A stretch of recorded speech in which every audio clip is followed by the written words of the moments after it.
دوستو اکثر واقعات جن سے سول اداروں اور عوام کو خبردار نہیں کیا جاتا، لیکن وقت گزرنے کے ساتھ ساتھ یہ واقعات دنیا کے سامنے ضرور آتے ہیں۔ دوستو آج کی ویڈیو میں ہم آپ کو پاک فوج کی کچھ خفیہ اور خطرناک آپریشن کے بارے میں معلومات فراہم کریں گے، جسے سننے کے بعد آپ کو اپنی فوج اور خفیہ اداروں پر فخر محسوس ہوگا کہ کیسے پاک فوج نے ان ممالک کی ڈوبتی کشتی کو سہارا دے کر ان کو بڑی تباہی سے بچایا۔ دوستو یہ سن 1973 کی بات ہے جب عرب اسرائیل جنگ میں پاکستان نے خفیہ طور پر حصہ لیا۔ اس جنگ میں ایس ایس جی کمانڈوز کی 200 جوان، 1 بریگیڈ نفری، 5000 فوجی اور ایئر فورس کے تقریباً 2 اسکواڈرن شامل تھے۔ دوستو اس خطرناک جنگ میں دشمن ملک اسرائیل کی تیاریوں کو سمجھنا انتہائی ضروری تھا۔ اسرائیل نے نہر سوئز کے کنارے پر دنیا کا مضبوط ترین دفاعی نظام تیار کیا تھا، جس کو بار لیف کا نام دیا گیا۔ یہ ریت کی 70 فٹ اونچی دیوار کنکریٹ کی پشتے سے کھڑی کی گئی تھی اور اس کے پیچھے مضبوط کلا بندیاں کی گئی تھی، اور ہر 100 میٹر کے فاصلے پر تقریباً 28 فوجی ہر وقت اسلحے سے لیس موجود رہتے۔ دوستو ایس ایس جی کے 200 جوان جنرل ٹیکا خان کی سرکردگی میں 5 اکتوبر 1973 کو نہر سوئز کے کنارے تیار کھڑے تھے۔ صبح سویرے مصر کی راکٹ یونٹس اور 2000 سے زائد توپوں نے اسرائیلی مورچوں پر گولہ باری شروع کی،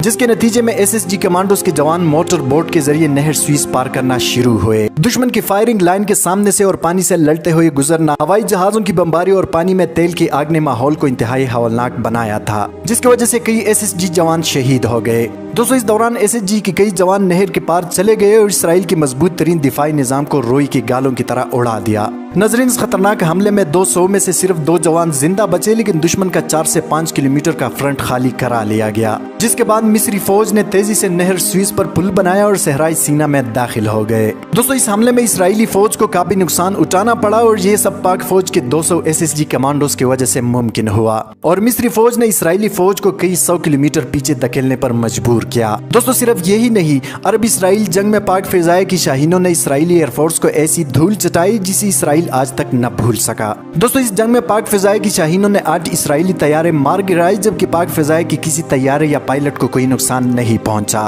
دوستو اس کے نتیجے میں نہ صرف اسرائیلی فوج کی پیش قدمی رک گئی، بلکہ اسرائیلی فوج کو گولان ہائٹ تک دھکیل دیا گیا، اور پاک فوج کی قلیل تعداد نے مصر اور شام کو شکست سے بچایا۔ دوستو دوسرے نمبر پر پاک فوج نے یورپ میں واقع واحد اسلامی ملک بوسنیا کی جس طرح مدد کی، اور جس شجاعت و بہادری کے ساتھ پاک فوج نے سربین آرمی کو شکست دے کر بوسنیا کی مظلوم مسلمانوں کی مدد کی، اس بارے میں جان کر آپ کی منہ سے پاک فوج زندہ باد کا نعرہ گونج اٹھے گا۔ دوستو براعظم یورپ میں واقع چھوٹا سا اسلامی ملک بوسنیا، جس کو سربین فوج نے کئی سالوں سے اپنی ظلم و بربریت کا نشانہ بنایا ہوا تھا، سربین آرمی نے بوسنیا کے مسلمانوں کے ساتھ جو ظلم کیے انہیں ویڈیو میں بیان کرنا مناسب نہیں۔ دوستو ایسے حالات میں دنیا بھر کی مسلم ممالک میں سے کوئی بوسنیا کی مدد کے لیے تیار نہیں تھا۔ ایسے میں پاکستان ہی وہ ملک تھا جس نے بوسنیا کے مسلمانوں کا ہاتھ تھام کر سربین فوج کے خلاف جہاد کا فیصلہ کیا۔ دوستو اس وقت کے ISI چیف جنرل جاوید ناصر نے خفیہ طور پر اسلحہ بوسنیا پہنچانا شروع کیا، اور پاک فوج کے دستے اپنے مسلم بھائی اور بہنوں کی مدد کے لیے بوسنیا روانہ ہوئے۔ دوستو اس خفیہ آپریشن میں پاک فوج نے سربین آرمی کا وہ حشر کیا جس کا سربین فوج نے سوچا بھی نہیں تھا۔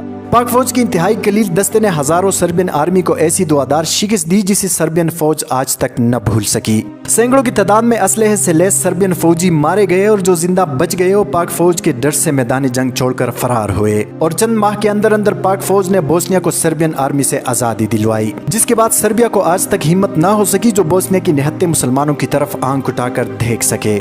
دوستو تیسرے نمبر پر پاک فوج کا خطرناک آپریشن جو سری لنکا میں تامل ٹائیگرز کے خلاف کیا گیا۔ دوستو تامل ٹائیگرز ایک انتہائی خطرناک گینگ تھی جس نے 20 سال سے سری لنکا کی فوج کا جینا حرام کیا ہوا تھا، اور ان قریب تامل ٹائیگرز سری لنکا پر قابض ہونے کو تھے، جس کا سری لنکن فوج اور حکومت کے پاس کوئی حل نہیں تھا۔ دوستو سری لنکن حکومت کو جیسے ہی اندازہ ہوا کہ اب حالات قابو سے نکلتے جا رہے ہیں، تو انہوں نے تامل ٹائیگرز کے خلاف پاکستان سے مدد حاصل کرنے کے لیے درخواست کی۔ دوستو چونکہ سری لنکا پاکستان کا دوست ملک ہے، اس لیے پاکستان نے سری لنکا کو ہر ممکن مدد فراہم کرنے کی کوشش کی، اور پاک فوج کے دستے سری لنکا روانہ کر دیے گئے۔ دوستو فوجی مدد کے ساتھ ساتھ پاکستان نے شارٹ رینج میزائلز اور الخالد جیسے جدید ٹینک بھی سری لنکا کو فراہم کیے۔ دوستو اس دوران تامل ٹائیگر جس کو بھارت کی مدد حاصل تھی اور عنقریب سری لنکا پر قابض ہونے کو تھے، پاک فوج نے نہ صرف تامل ٹائیگرز کے خلاف آپریشن میں براہ راست حصہ لیا، بلکہ سری لنکن فوج کی ٹریننگ کی ذمہ داری بھی پاک فوج نے لی۔ دوستو پاک فوج کے بہترین حکمت عملی اور تربیت کی وجہ سے سری لنکن فوج تامل ٹائیگرز پر برتری حاصل کرنے لگی، اور 1.5 سال کے اندر اندر سری لنکا سے تامل ٹائیگرز کا صفایا ہوا۔